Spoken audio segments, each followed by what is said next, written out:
Indy, qui a été tué dans son sommeil par un bombardement sur sa tente à Khan Younes dans la nuit du 17 au 18 mars dernier. Monsieur le député, regardez ce visage. C'est interdit de brandir des affiches. Regardez tous les visages autour de moi. Ce sont les visages de notre mauvaise conscience. Vous n'avez plus la parole.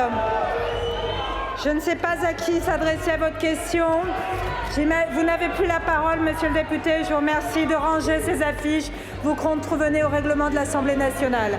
Ce qui se passe à Gaza est une honte absolue. On ne cesse de le répéter avec notre groupe depuis 1 an et demi. On vient encore de se faire traiter d'antisémite par un représentant du gouvernement, alors que la seule chose que nous faisons depuis 1 an et demi, c'est de dénoncer le calvaire que subissent les Palestiniens en dehors de tout respect du droit international. Est-ce qu'on a entendu parler de droit international aujourd'hui dans la réponse du ministre? Absolument pas. Le droit international, la France est en train de l'enterrer à Gaza. Et c'est une honte pour notre pays, un déshonneur, une marque qui restera extrêmement longtemps sur notre pays. Et ce gouvernement-là en est responsable. L'extrême droite française soutient les génocidaires de Netanyahou en Israël. Donc il n'y a aucune surprise de notre part.